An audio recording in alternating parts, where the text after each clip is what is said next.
welcome to the Uber Cordero Show. My name is Olivia. If you haven't yet subscribed, please hit the subscribe button because it enables us to do more and more videos. So today we will engage in the topic of African unity. Hey Uber.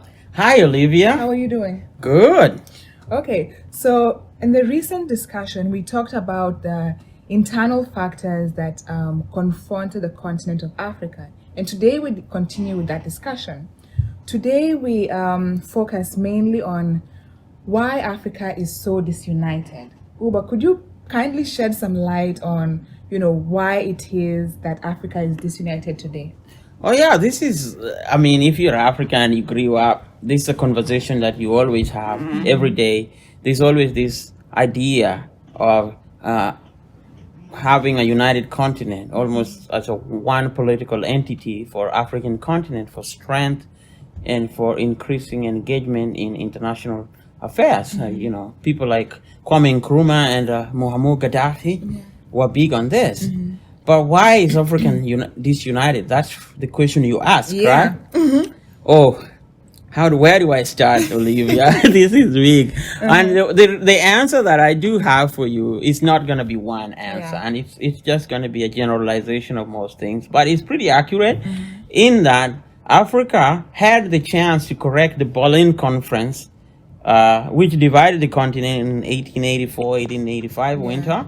And then in 1960s, almost 2/3 of African countries got independence, right? So you'd think that right after independence, especially at the onset of the formation of the Organization for African Unity, there will be a push for, delinking these boundaries and forming a united polity, sort of like the United States, Canada, or Australia, the way they did. But this did not happen. Right. And the answer that I have for this comes from the works of Jeffrey Hubbs, who wrote this book we have here, States and Power in Africa. And his argument is simple. He says that the reason African was not united is because the political elites were not interested in uniting it, because these colonial polities had created local elites. And these local elites had used the state as a bargaining chip for power and for influence. So when they do this, it makes it possible to use the state as a resource that you give in. And collapsing all these entities into a united polity will mean that they lose access to the... Yeah. So I think Kwame Nkrumah had the vision of creating United States of Africa. Why did this idea or vision of his die down so fast? Yeah, at the time in 1963 when they were forming the OAU, they had some conferences that had built up to that. Yeah. And one of them was led by Liberian leader. His name is Tubman, William Tubman. Yeah. He led a camp called the Monrovia Camp. And the Monrovia Camp were pro-capitalist. They were pro-Western state formation. And one of the things that was instrumental in the Monrovia Camp was that they were afraid of Nkrumah, because Nkrumah would first had a much more generalized understanding of the continent, but they saw him as a naive person. They saw that he wasn't very aware of the internal dynamics of how politics work. Remember, Liberia had been independent since 1847, and Tubman as leader had been in these international forums for a while, and he knew that achieving a continental unity was no child's play. It was gonna cost more economically and politically, and he wasn't sure if Liberia was ready to join an association like that. So he made an alliance with many other leaders, including Ethiopian leader Haile Selassie, Nigerian leader Azikiwe, Algerian leader Ben Ali, and many other people that formed a camp that was called the Monrovia Camp, which is anti the Confederation of Africa. Then there was a camp led by Kwame Nkrumah and Sekou Toure, and there was also leaders from Tanzania, Nyerere, and they argued for a complete union of the continent, right? Right. In public, but in private, as highlighted by Jeffrey Hobbs, is that many of these independent leaders were anti. Yeah. So So I'm so curious to know, like, Yeah. if Kwame Nkrumah's vision of having a united Africa would have gone through, what do you think would have been the benefits politically and economically? If it had gone through, let's say it was practical, Yeah. okay, at this point, from the studies that we have done, they had questioned if it would have been really possible. But if it had gone through, there could have been three options that Africa could have taken. And one of them is a federation. A federation is sort of the existence of these states as they are, but without the ultimate power. So the ultimate power would be at the top. We're talking here India or United States or Canada. Another option would have been what we call a confederacy. And a confederacy is a loose association. It's like a concert system where these states have harmonious policies but are not tied together. An example of a federation could be the United States, southern state, when they left the Union and formed a confederation. So they have common things that they do together, but they're not really tied at the federal level. Yeah. And lastly, which Africa decided to go with, was a functional relationship where a club of elites called the Organization of African Unity, that leaders meet to discuss continental issues, but they are not tied to those policies. It's just a club for leaders to meet and discuss issues. Increasingly, as it has turned into African Union, it has taken more aggressive approaches towards securitization and development, but still its function is largely as an organ where people meet to talk about continental affairs rather than to draw policy. Could you expound on some of the concepts of state building and nation building that some of these leaders, like Haile Selassie, Kwame Nkrumah, like that they worked on? Could you expound a little bit on those concepts? Yeah, this is fundamental. If you read the works of a scholar, an English scholar, his name is Charles Tilly, and Tilly writes about state formation and how states are formed. And his argument is simple. He is that there is the argument that states are formed by war, that external wars from foreign powers create a united psychology and a sense of nationhood. And while fighting this war, technologies are made, bureaucracies are developed, roads are built, and so wars forms a state.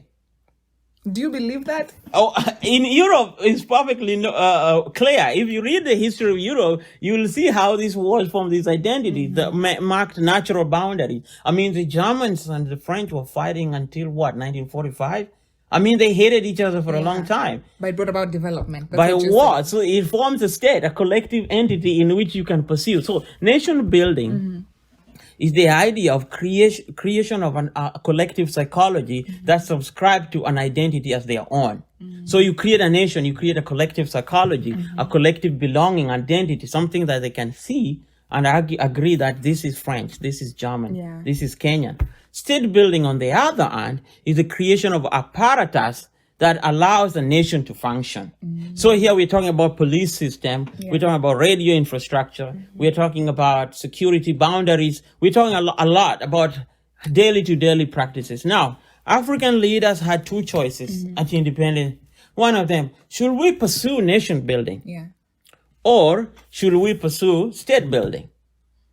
The state building which they pursued built on what the colonizers had been doing, which, as we have said in this show earlier, was projected towards Europe with infrastructures that were made for export, with capital cities that were designed primarily for external use. Now, nation building is the redoing.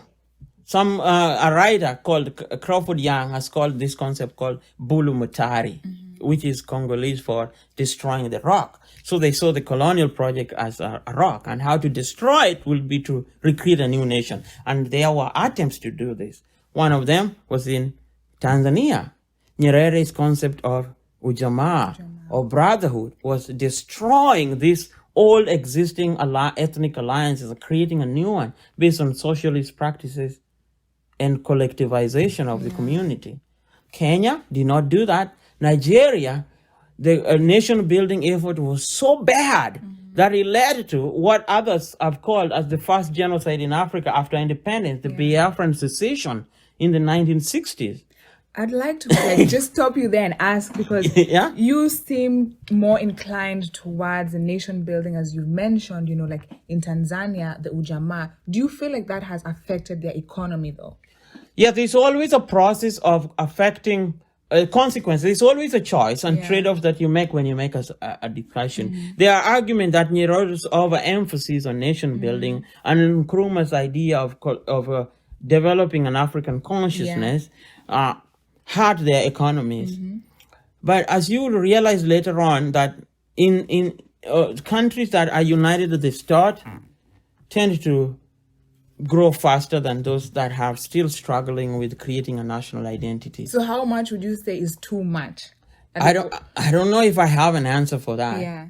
It's hard to tell. What I do know for sure is that because Africa is not a continental political entity, the states have focused more on developing national identities, and some of these national identities are stuck. So you know very well that Ghanaians, you can have a feel about what Ghanaians, sound like, how they carry out themselves. But doing this is still an ongoing process. And to make the argument that they want to stop that nation building process to pursue another continental nation building process is asking a lot. But do you think, Africa achieving continental unity is possible at this point?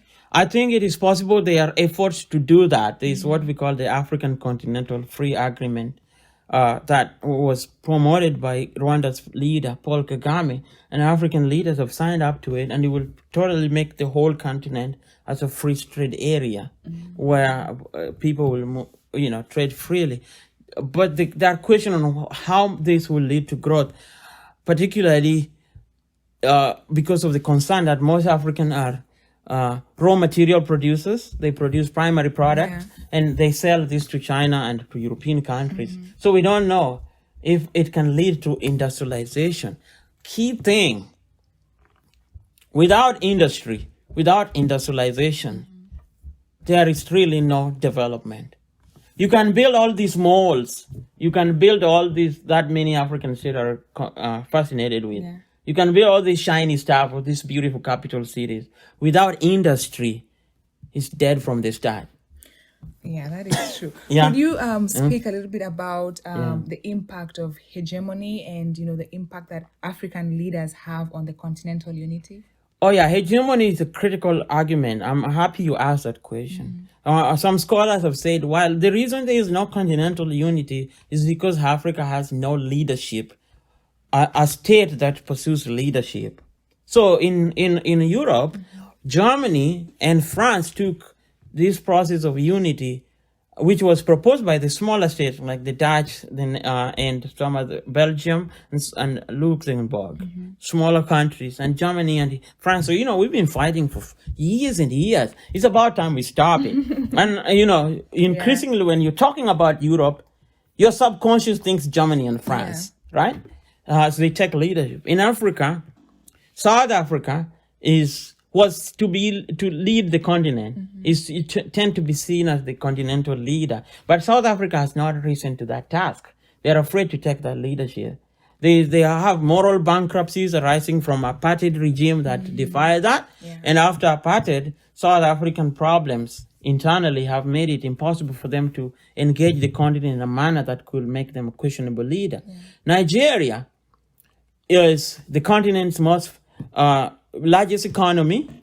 It's also the continent's largest military power after South Africa. And it's also a country that has a lot of intellectual and is fairly successful. But Nigeria does not have the Human Development Index requisite for an hegemony, because an hegemony has to provide public goods.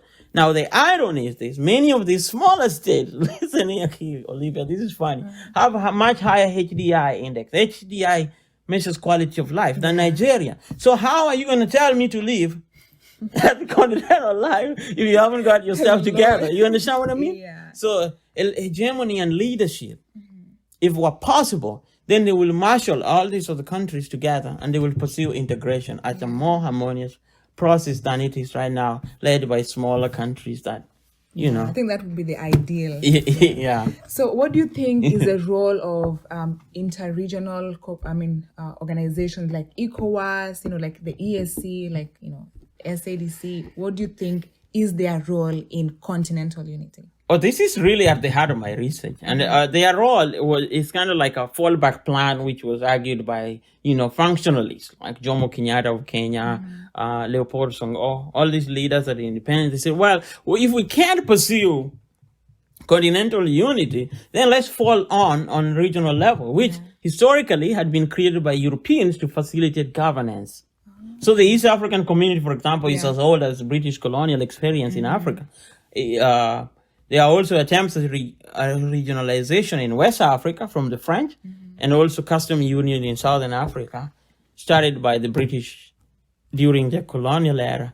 But now they settled on building this further to facilitate economic integration at the local regions. Yeah. But they have not done that because most of the time the bigger economies like Kenya or Nigeria or South Africa dominate this regional cooperation, and the other countries got what? They get pissed off. It's like, we are out, right? So what do they do then? What they do, which I found out, and I'm still finding out in my research, is that they entrench local elites, political elites, and extend their network and leadership roles. Something that I've really wondered is that the elites are the ones who are being invited to talk in these, projects and these governing bodies, but they don't actually live the experience. Does this affect like the quality of, the quality of how these bodies will help the local people? It does. It definitely does. In fact, I mean, my sister worked for an organization that was getting girls from all over East Africa to travel, come to different countries, and on paper, there's free movement, right, of people in East Africa. But when they come, they still face with the same visa restriction that somebody from another country will face. In fact, somebody could come from Europe or Asia and get an easier time getting a work permit in an African country than the African themselves, because there's a disconnect between policy and practice. And nobody has ever bridged this. And I think it is a cultural issue more than it is a policy or money issue. Yeah. There has to be a change in the culture, how we think about other people and how we think about other states in Africa. So wrapping this topic up, Uba, what do you think are your final thoughts? Should we dream of a united Africa? My heart tells me I love that. I love continental 1 billion people of African origin, united and prosperous and strong. Yeah. But my mind tells me that it's not possible. And it might be, as more Africa modernizes, as we interact more, maybe there's going to be a change. Maybe. In how we think about continental unity. But this idea of the African as a political entity is new, and we're processing it. Well, you guys should tell us more in the comments. Would you dream of a united state of Africa? Tell us more and subscribe. See you later.